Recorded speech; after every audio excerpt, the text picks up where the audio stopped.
बे भुटाननि गेजेराव बावनो जानाय गासैबो दलंफोरा दिनै बयबो दंना गैया बा सामा बिथांमोनखौ जाहाथे जोङो फासि अर्डार मोननो थाखाय जों खावलायनांगोन आरो बिथांमोना फासि मोननांगौ थैनांगौ खुलुमगोरबाय दिनैनि नैबे गवालपारा जिल्लानि सिङाव थानाय दरनै पाब्लिक गेवलां फोथारावहाय जे मोनसे दुखु गोनां सान बे धरना हाबाफारिखौ दैदेनबाय थानाय नांगोन आफादगिरि लोगोसे बेयाव उपस्थित बाहागो लानो हानाय दुलाराय बर' फरायसा आफादनि आफादगिरि मानगोनां दिपेन बर' बिथां लोगो आफादगिरि खोरोमदाव औवारि बिथां आरो बे दुखु सानाव बादायलायनाय हाबाफारियाव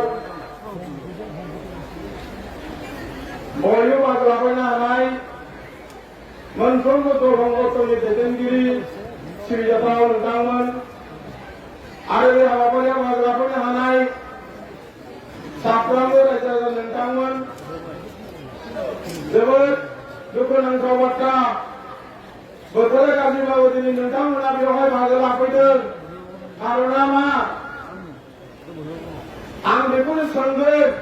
माखासे दैदेनगिरि आरो माखासे रायजो राजा नोंथांमोननि गेजेराव जे दिनैहाय जोंनि दरं गौथमा दिनै जिबायदि मोनसे हाबाफारि लादों थांनाय 3 तारिखनिफ्राय लानानै 17 तारिखसिम गेजेराव बे जोंनि हालामनि बादायारि गामिनि हिर'नाय खाख्लारिखौ माखासे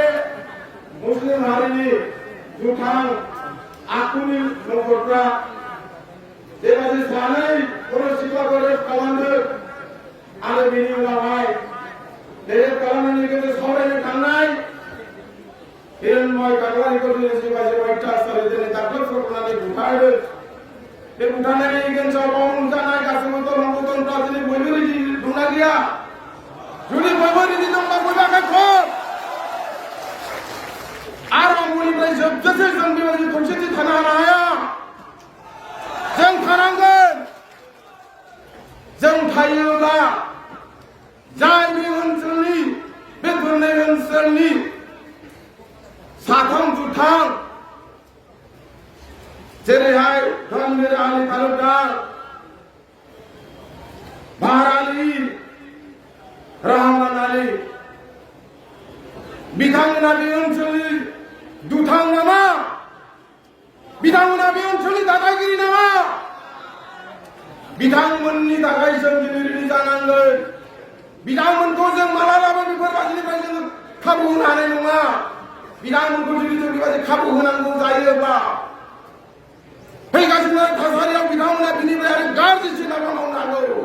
बेनिखायनो साफ्रोमबो गावनि जानाय दरं गौथमफ्रा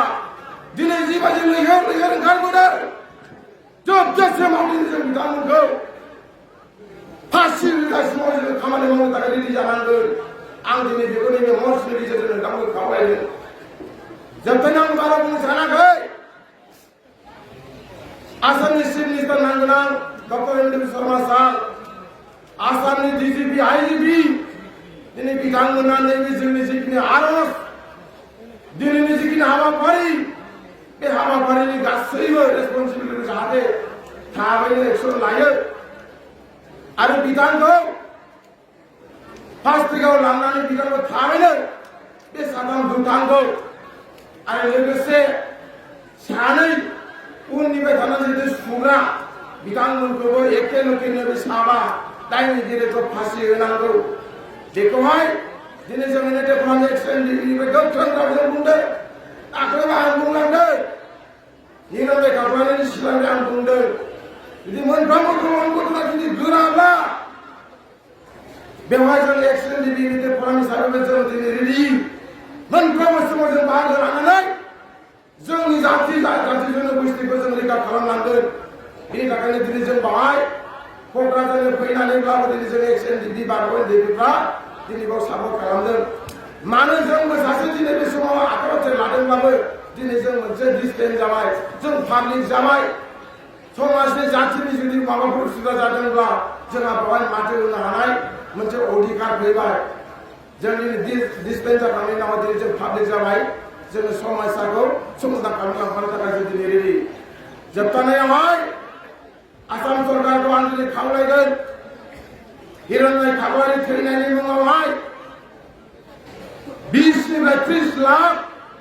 कम्पेनसेसन होनांगौ बेखौ आं डिमान्ड खालामदों दिनैनि बे मर्चनि गेजेरजों आरो सानै बिनानाव रेप जानाय बिनानावफोरनि थाखाय गैयाब्लाबो 10निफ्राय 12 लाख आरो कम्पेनसेसन होयो बेखौ दिनै जों खावलायबाय जोबथानायाव बे ओनसोलनिल' नङा गासैबो जाथि जन'गोष्ठीखौ खावलायनो सानदों इयुनफ्राव जाहाथे बेफोरबायदि घटनानिफ्राय जोङो बयबो कनसियास जानो हायो बिनि थाखाय साफ्रोमबो बिमा बिफा साफ्रोमबो गारजेनफ्रा बेफोरनि थाखाय कनसियास जानांगोन आरो स्ट्रं जानांगोन ओनसोलफोरखौ नायनानै थासारिफोरखौ नायनानै गान बायदिसिनाखौ नायनायफ्राव जाहाथे थाब थाबैनो मोजां सहैनो हानाय मोनसे परिबेसखौ लायो जोबथानायाव बेखौनो खावलायदों दिनैनि जिखिनि बेवहाय आफादफोर दङ बे आफाद बिगिनिंनिफ्राय लास्ट बर'सिमाव जाहाथे थांगानानै सौहैखानायनि गेजेरजों जोङो बे साब्रै बा साबा बिथांमोनखौ जाहाथे जोङो फासि अर्डार मोननो थाखाय जों खावलायनांगोन आरो बिथांमोना फासि मोननांगौ थैनांगौ